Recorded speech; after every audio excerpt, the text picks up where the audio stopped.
Hello friends, मैं CA Karan from Sudiksha coaching और आज मैं आपको कराऊंगा स्टैंडर्ड 11 का अकाउंट का पार्ट 2 बाहुबली चैप्टर। और चैप्टर का नाम है फाइनेंशियल स्टेटमेंट, जिसका वेटेज टोटल 11 मार्क्स का रहेगा। अच्छा, 2 मिनट के लिए अगर जो मैं वेटेज को साइड में भी रखूं ना, तो भी मैं आपको एक बात बोलूं, एज अ चार्टर्ड अकाउंटेंट मैं आपको एक गारंटी देता हूं, आपको अकाउंट के अंदर 3 चैप्टर अगर जो आ गए तो 11th नहीं 12th नहीं, आप कोई भी प्रोफेशनल एग्जाम के अंदर अकाउंट के अंदर पीछे नहीं रहोगे। और वो 3 चैप्टर है journal entry, ledger posting and तीसरा ये वाला चैप्टर जिसका नाम है फाइनेंशियल स्टेटमेंट। ये चैप्टर आपको विथ कंसेप्ट क्लियरिटी आना चाहिए। तो चलिए स्टार्ट करते हैं। इंपॉर्टेंट चैप्टर, आपको उतना तो पता ही होगा कि फाइनेंशियल स्टेटमेंट के अंदर टोटल 3 पार्ट होते हैं, trading account, PNL and balance sheet. चलो ज्यादा थियरी के ऊपर फोकस नहीं करता हूं, खाली रिवीजन कंसेप्ट लेक्चर है। सबसे पहला समझाता हूं ट्रेडिंग अकाउंट। देखो, ट्रेडिंग अकाउंट के अंदर सिर्फ 2 ही चीज आएगी, एक तो स्टॉक रिलेटेड, दूसरा डायरेक्ट एक्सपेंस। एक एक चीज समझाता हूं। स्टॉक रिलेटेड का मतलब क्या है? सर, स्टॉक रिलेटेड का मतलब है opening stock and net purchase. मैंने वर्ड कौन सा यूज किया? Net purchase. नेट परचेस का मतलब है कि परचेस में से हम परचेस रिटर्न को माइनस करेंगे। और दूसरी तरफ आएगा सेल्स और क्लोजिंग स्टॉक, और सेल भी कौन सा? नेट सेल को कंसीडर करना है। ओके, अब सवाल है कि सर डेबिट साइड ही क्यों? सर, हमें तो उतना पता है कि एक्सपेंस है इसीलिए डेबिट साइड आएगा, इनकम होगी वो क्रेडिट साइड आएगा। ठीक है, चलो आपकी बात मैं मान लेता हूं, लेकिन कंसेप्ट क्लियर करवाता हूं कि क्यों। समझो, ओपनिंग स्टॉक एंड परचेस, इन दोनों की जनरली डेबिट बैलेंस होता है। देखो, जर्नल एंट्री, लेजर पोस्टिंग, ये सब हम क्यों करते हैं? ताकि एंड ऑफ द ईयर हम हमारा फाइनेंशियल स्टेटमेंट प्रिपेयर कर सके। और फाइनेंशियल स्टेटमेंट प्रिपेयर करने के लिए इन सभी अकाउंट को ट्रांसफर करना पड़ेगा। जनरली ओपनिंग स्टॉक या तो परचेस की डेबिट बैलेंस होती है, और अगर जो हम इसको ट्रांसफर करेंगे तो क्रेडिट हो जाएगा। तो जर्नल एंट्री क्या होगी? कौन से अकाउंट में ट्रांसफर होगा? ट्रेडिंग अकाउंट में। तो जनरल एंट्री क्या होगी? Trading account debit to opening stock या तो परचेस। ये तो हुआ जर्नल एंट्री। लेकिन लेजर पोस्टिंग का कंसेप्ट याद करो, आपने ट्रेडिंग अकाउंट को डेबिट किया है, इसीलिए ट्रेडिंग अकाउंट में debit side to opening stock and to purchase, इसीलिए हम डेबिट साइड लिखते हैं। इसी तरीके से अगर जो सेल्स देखा जाए तो सेल्स की कौन सी बैलेंस होगी? सर, सेल्स की क्रेडिट बैलेंस होती है, लेकिन हमें तो सेल को ट्रांसफर करना है ट्रेडिंग अकाउंट में। तो सेल को क्रेडिट की जगह पे ट्रांसफर करेंगे तो सेल हो जाएगा डेबिट। जर्नल एंट्री क्या होगी? Sales account debit to trading account. Trading account credit side, इसीलिए ट्रेडिंग अकाउंट के क्रेडिट साइड क्या लिखेंगे? Bye sales. सर, आराम से समझ में आ गया, लेकिन उससे भी ज्यादा इंपॉर्टेंट सवाल है, सर क्लोजिंग स्टॉक क्यों क्रेडिट साइड आएगा? Sir, opening stock debit side आया है तो क्लोजिंग स्टॉक क्रेडिट साइड ही तो आएगा, लेकिन वो सही रीजन नहीं है। आओ तो मैं सही रीजन बताता हूं। अगर जो आपने अकाउंटिंग के प्रिंसिपल थोड़े से भी अच्छी तरीके से सीखे होंगे,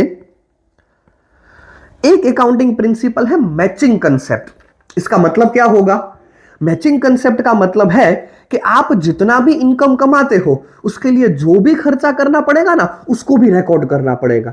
मतलब आपने जो कमाया है वो क्रेडिट होगा, उसके बदले में जो खर्चा होगा उसको भी तो क्या करना पड़ेगा? डेबिट करना पड़ेगा। एक एग्जांपल लेता हूं। फॉर एग्जांपल, ये ट्रेडिंग अकाउंट है जिसके अंदर मेरा परचेस है 5 लाख रुपए। परचेस कितना है? 5 लाख रुपए। अब समझो, मेरा सेल्स फॉर एग्जांपल 0 है। ठीक है, ये एग्जांपल है, चार्टर्ड अकाउंटेंट का सेल कभी भी 0 नहीं होता। ठीक है, खाली एग्जांपल ले रहा हूं कि देखो ये परचेस 5 लाख है और सेल हमारा कुछ भी नहीं हुआ है। अब इसका मतलब क्या हुआ कि मैंने खर्चा तो 5,000 का किया है, लेकिन इसमें से अभी तक कुछ भी नहीं कमाया है। अरे कोई बात नहीं, आज नहीं कमाया है, फ्यूचर में तो कमाऊंगा ना। मतलब ये stock end of the year मेरे पास वैसा का वैसा ही रहेगा जो मेरे लिए फ्यूचर इनकम बनेगा। तो उसको हम क्या बोलेंगे? Closing stock. इसीलिए क्लोजिंग स्टॉक कौन सी तरफ आएगा? Credit side. क्यों क्रेडिट साइड? क्योंकि परचेस जो भी एक्सपेंस मैंने किया है वो करंट ईयर में काम नहीं आया है, तो क्या होगा, नेक्स्ट ईयर की इनकम हो जाएगा। इसीलिए हम अभी से कौन सी साइड रिकॉर्ड करेंगे, क्रेडिट साइड। सही रीजन ये है कि क्लोजिंग स्टॉक क्यों क्रेडिट साइड पे आता है। ओके चलो, और ट्रेडिंग अकाउंट का लास्ट कंसेप्ट जो कि है डायरेक्ट एक्सपेंस। अब सर डायरेक्ट एक्सपेंस का मतलब क्या है? देखो डायरेक्ट एक्सपेंस का मतलब है ऐसे एक्सपेंस कि जो आपके प्रोडक्शन के साथ डायरेक्टली जुड़ा हुआ होगा। मतलब जब जब मेरा रॉ मटेरियल आएगा उस समय मुझे जो भी खर्चा करना पड़ेगा वो सब मेरे लिए डायरेक्ट एक्सपेंस हो जाएगा। सर एक दो एग्जांपल आप ले सकते हो। For example wages, carriage inward, railway freight. For example मेरा स्टॉक आया है, तो जब भी स्टॉक आएगा तो ट्रांसपोर्टेशन का जो एक्सपेंस लगेगा वो मेरे लिए इनवर्ड फ्रेट हो जाएगा।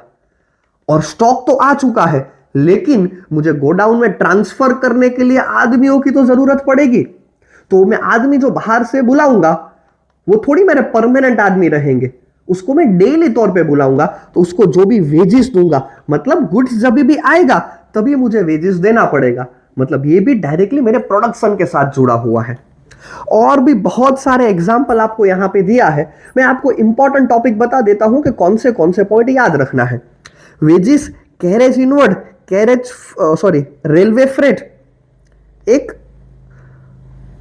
और इसके अलावा जो ये नाम यहां पे नहीं लिखा है वो है तोलाई। इतने ही एग्जाम्पल आप याद रखोगे तो आपका काम हो जाएगा। और एक आपको याद रखना है फैक्ट्री एक्सपेंस। कहीं पे भी अगर जो एक्सपेंस के आगे या पीछे फैक्ट्री लिखा हो तो डायरेक्टली आपको ट्रांसफर कर देना है ट्रेडिंग अकाउंट के अंदर। क्यों? क्योंकि फैक्ट्री के अंदर जो भी काम होगा वो प्रोडक्शन के साथ जुड़ा हुआ होगा। मतलब ये भी एक्सपेंस कौन सी साइड आएगा, ट्रेडिंग अकाउंट डेबिट साइड।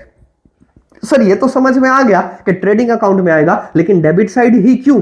अच्छा मुझे एक बात बताओ, एक्सपेंस की कौन सी बैलेंस होगी? सर एक्सपेंस की डेबिट बैलेंस होती है और ट्रांसफर करना है। अगर जो हम एक्सपेंस को ट्रांसफर करेंगे तो एक्सपेंस क्रेडिट हो जाएगा, तो जर्नल एंट्री क्या होगी, trading account debit to direct expense.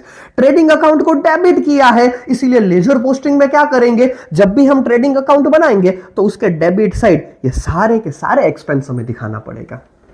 Okay sir समझ में आ गया। अब देखो अकाउंट को क्लोज किस तरह से किया जाता है। फॉर एग्जाम्पल मुझे यहां पे एक छोटा सा ट्रेडिंग अकाउंट दिया है जिसका ओपनिंग स्टॉक है 1 लाख, परचेस है 2 लाख, सेल्स दिया है मुझे 4 लाख रुपए और क्लोजिंग स्टॉक दिया है 1 लाख। चलो डायरेक्ट एक्सपेंस भी कंसीडर कर लेते हैं। डायरेक्ट एक्सपेंस दिया है 1 लाख रुपए। सॉरी सर ये तो सेम टू सेम मैच हो जाएगा। एक काम करते हैं, डायरेक्ट एक्सपेंस को थोड़ा सा डिक्रीज कर देते हैं 50,000 तक। अब देखो अकाउंट क्लोज कैसे करना है। जब भी आप अकाउंट क्लोज करो आप दोनों साइड का टोटल करो और जिस भी साइड का टोटल ज्यादा आ रहा है वही दोनों साइड लिख दो। अब देखो यहां पे देखने से समझ में आ रहा है कि इसका टोटल 5 लाख रुपए है और इसका तो 5 लाख से कम है। मैं एक काम करता हूं, दोनों साइड 5 लाख रुपए लिख देता हूं। इनकम साइड का टोटल 5 लाख है लेकिन इसका टोटल 5 लाख नहीं हो रहा है। मतलब यहां पे जो भी मिसिंग अमाउंट होगा ना उसको हम बोलेंगे प्रॉफिट, और ट्रेडिंग अकाउंट का जो भी प्रॉफिट होगा उसको हम बोलेंगे ग्रॉस प्रॉफिट। अब देखो यहां का टोटल 5 लाख, इसमें से अगर जो तीनों माइनस करेंगे 3.5 लाख तो हमारा ग्रॉस प्रॉफिट होगा 1,50,000 रुपए और यहां पे आपका ट्रेडिंग अकाउंट खत्म हो जाएगा। उसके बाद जो अकाउंट बनेगा वो होगा पीएनएल। लेकिन एक मिनट, जब भी आप पीएनएल अकाउंट बनाओगे आपको ये ग्रॉस प्रॉफिट ट्रांसफर करना पड़ेगा। मतलब देखो ग्रॉस प्रॉफिट कौन सी साइड आया था सर, डेबिट साइड आया था। ट्रांसफर करेंगे तो कौन सी साइड आ जाएगा, क्रेडिट साइड। और अगर जो ग्रॉस लॉस होता तो भी दूसरी साइड आ जाता, मतलब कि डेबिट साइड। देखो सबसे ज्यादा इजी पीएनएल अकाउंट है। आपको जितने भी एक्सपेंसेस दिया हो वो सभी एक्सपेंस पीएनएल में आएंगे एक्सेप्ट डायरेक्ट एक्सपेंस। सर ये इतना सारा लिस्ट याद रखने की जरूरत पड़ेगी? नहीं, बिल्कुल नहीं। आपको कोई भी लिस्ट पीएनएल के लिए याद रखने की जरूरत नहीं है। आपको लिस्ट याद रखना है ट्रेडिंग अकाउंट का। उसके अलावा जितने भी एक्सपेंसेस दिया होगा वो सभी एक्सपेंसेस पीएनएल में आ जाएंगे। उसके अलावा जितने भी इनकम दिया होगा सेल्स के अलावा वो सभी आ जाएंगे पीएनएल क्रेडिट साइड। सर फिर से वही डाउट है कि डेबिट साइड ही क्यों एक्सपेंस, और फिर से मेरा जवाब वही रहेगा कि जर्नल एंट्री और लेजर पोस्टिंग याद करो। एक्सपेंस की डेबिट बैलेंस होगी। फॉर एग्जांपल आपको यहां पे एक एक्सपेंस दिया होगा सैलरी, जिसकी कौन सी बैलेंस होगी सर? एक्सपेंस की डेबिट बैलेंस होती है। अगर जो हम ट्रांसफर करेंगे तो सैलरी हो जाएगा क्रेडिट। तो डेबिट किसको करना है, कौन से अकाउंट में आप ट्रांसफर करोगे सर? Profit and loss. तो जनरल एंट्री क्या होगी? पीएनएल अकाउंट डेबिट, सैलरी जो डेबिट था उसको क्या करेंगे? क्रेडिट करेंगे। पीएनएल अकाउंट डेबिट मतलब के पीएनएल अकाउंट के डेबिट साइड क्या लिखोगे आप? To salary. बस उतना सा आपको कंसेप्ट याद में रखना है कि वेजेस जो भी होगा वो ट्रेडिंग अकाउंट में आएगा, लेकिन सैलरी कहां पे आएगा? सैलरी पीएनएल में आएगा। सर इसका रीजन क्या है? देखो सैलरी का मतलब क्या है? आपके फिक्स एम्प्लॉय जिसको आपका प्रोडक्शन होगा या नहीं होगा आपको तो उसको पैसा देना ही है। मतलब सैलरी आपके प्रोडक्शन के साथ जुड़ा हुआ नहीं है। देखो एग्जाम के अंदर और एक ट्विस्ट करके देते हैं। कई बार आपको दिया होगा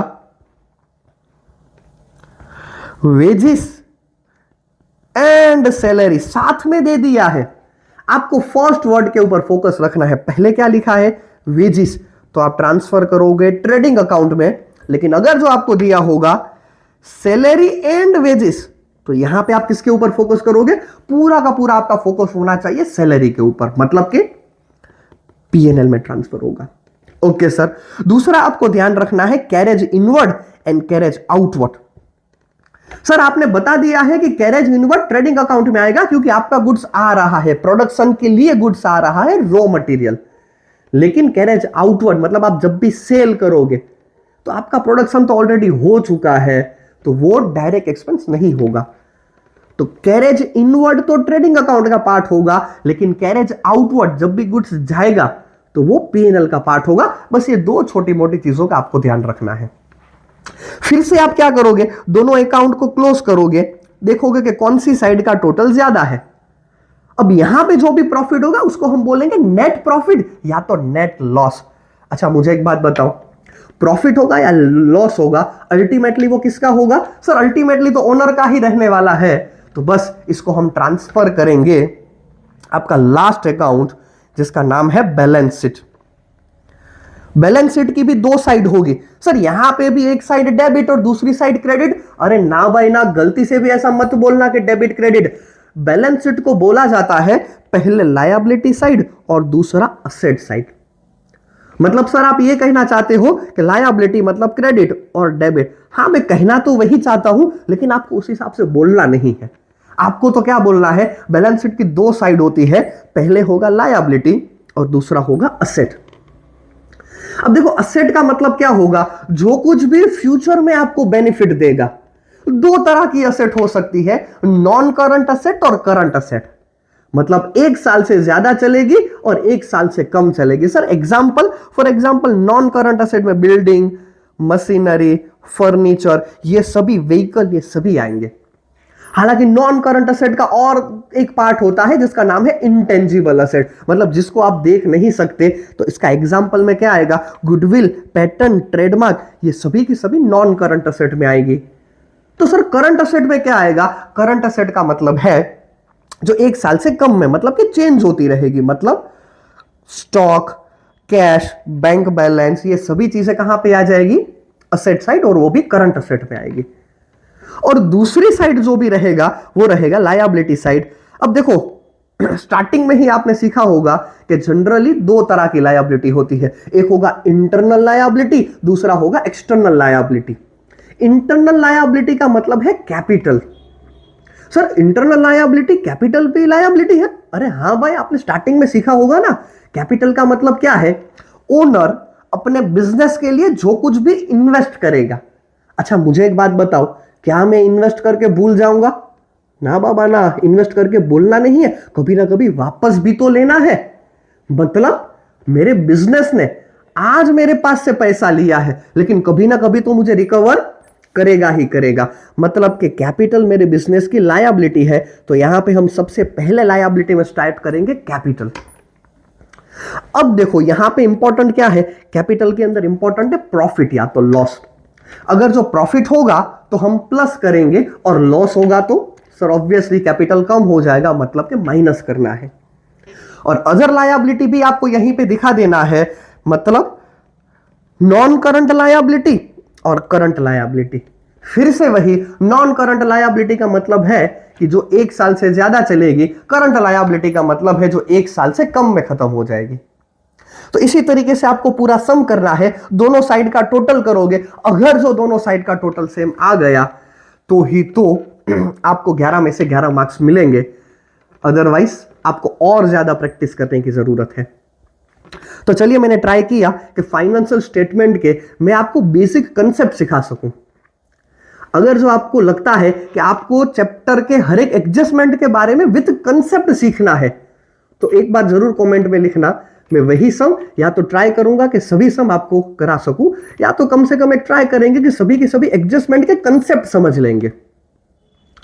ठीक है, एक बार आप खुद से एक बार नॉर्मल सम की प्रैक्टिस करना। तब तक के लिए जय हिंद।